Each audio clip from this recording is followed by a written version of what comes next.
Let me ask you a question. If I gave you $80,000 right now, what would you buy?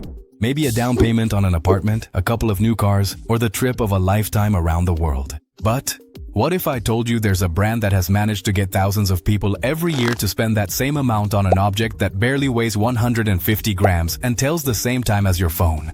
Rolex doesn't just sell watches, it sells a myth. And they've done it so well that most people believe the value of their pieces lies in the gold, the diamonds, or their legendary Swiss craftsmanship. But that's only 20% of the story. The remaining 80%, the real engine behind their empire, is a sophisticated brainwashing system. And today we're going to take it apart piece by piece. I'm going to show you the architecture of their psychological fortress, from their famous and frustrating waiting lists to the secrets hidden by their ambassadors, and why the price you see on the tag is actually a trap. Get ready, because after this you'll never look at a Rolex the same way again. The first time you walk into a Rolex boutique, the experience is almost religious. Absolute silence. Carpets that cushion your steps as if you were walking on clouds, and security guards who look at you as if you might try to steal the air. And then there are the display cases full of dazzling watches, but all with a small, cruel tag that says, "For display only." It's a museum where you can't buy the souvenirs. This theater isn't to protect the watches, it's to flip a primal switch in your brain, the scarcity bias. The psychology is simple. Our brains are wired to desire more intensely what is difficult or impossible to obtain. It's a survival mechanism from the caveman era. If a fruit was rare, it must have been more nutritious and worth fighting for. Rolex has turned this instinct into its main marketing tool. They manufacture 1.2 million watches but create a perception of extreme scarcity by meticulously controlling distribution. It's the same strategy Hermes uses with its Birkin bag, where there are years-long waiting lists, or the one Apple used in its early days, with product launches that generated lines stretching for blocks. They create an exclusive club whose main rule is that most people can't get in.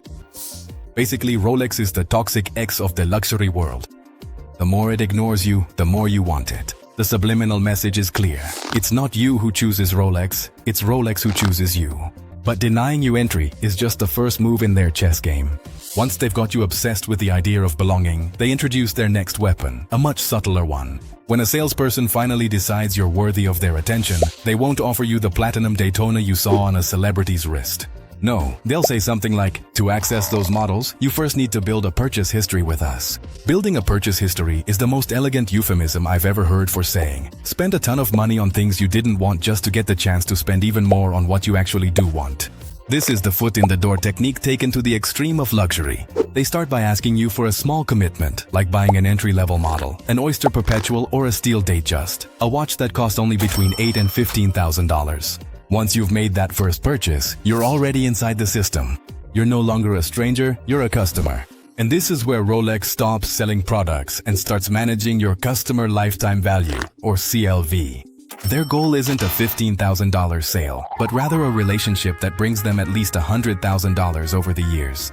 It's exactly the same model used by super luxury car brands like Ferrari or Rolls-Royce. You can't just walk in and buy their most coveted limited edition model.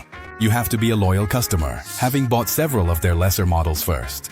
It's like an extremely expensive video game where, to unlock the final boss, you first have to buy all the expansions and low-level armor. Each purchase is another step up their ladder to the heaven of status. And just when you think you're climbing the right ladder, feeling like a special customer, they set a trap designed to completely empty your wallet.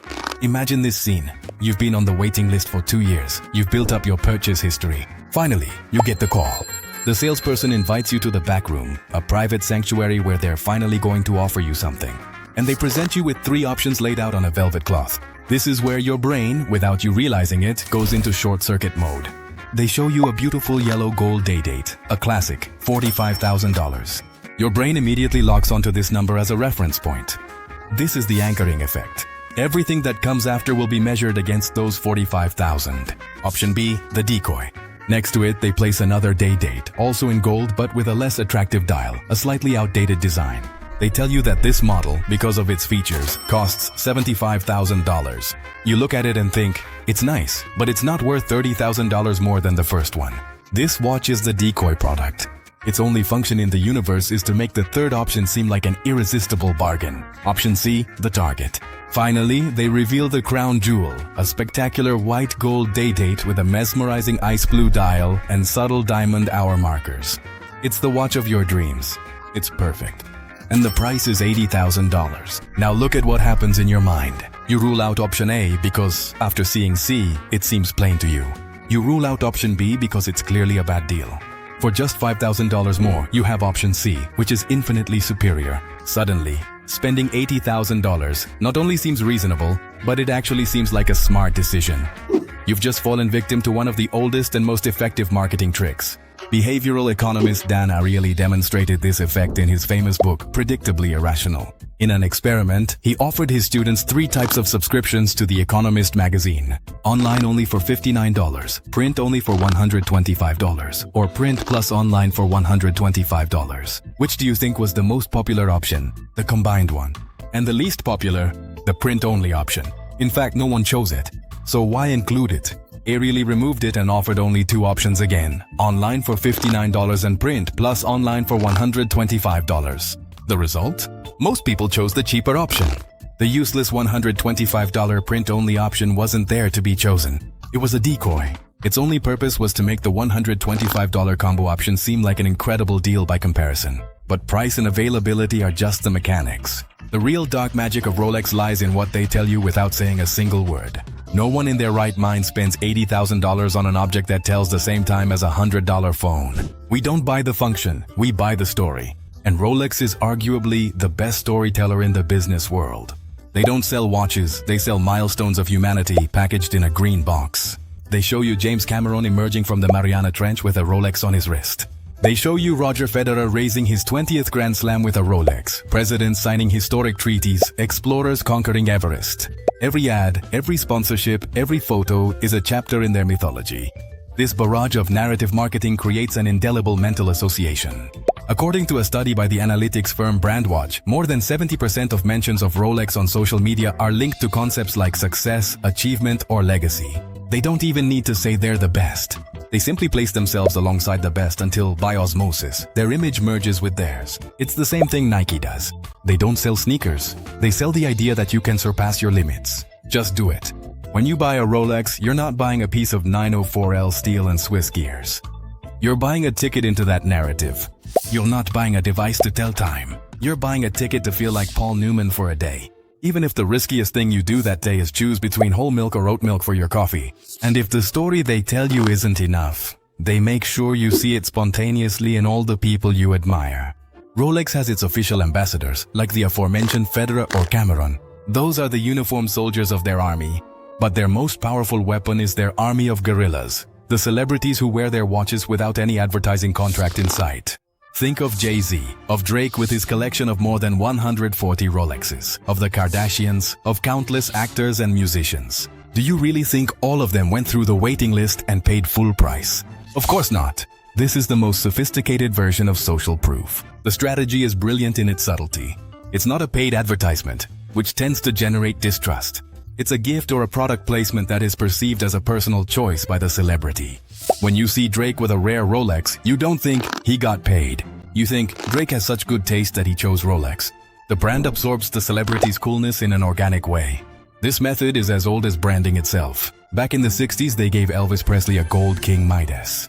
The impact is exponential. Fans want to imitate their idols, and the watch becomes a talisman, an object that brings you closer to that coveted status. It's a brilliant strategy. They don't pay you to advertise it. They give you a status symbol that you almost feel obliged to show off.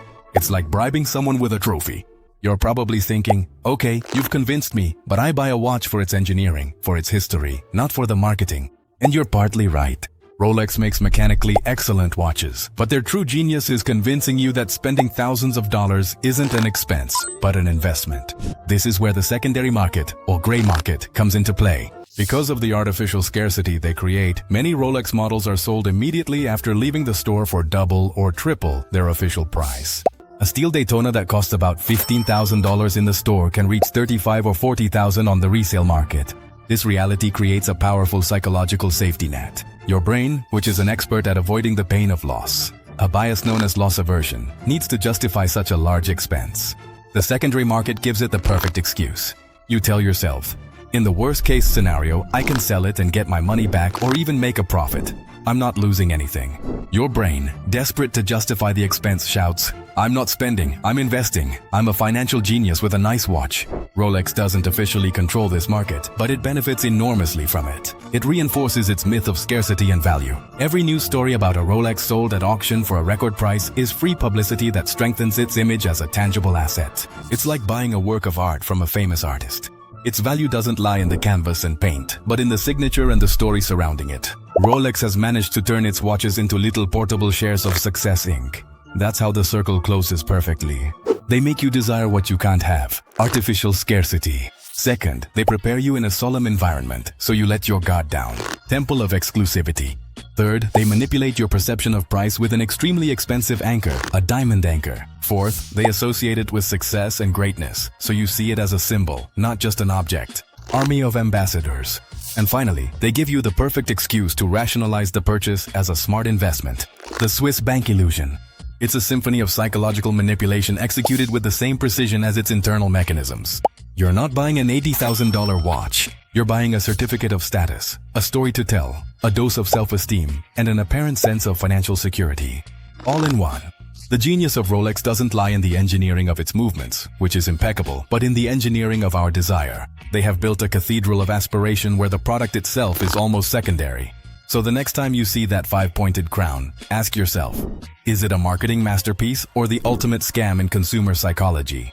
If your mind was blown by how a watch brand plays with your mind to make you crave their most expensive products, you can't even imagine what Hermes does to brainwash you. Watch this video.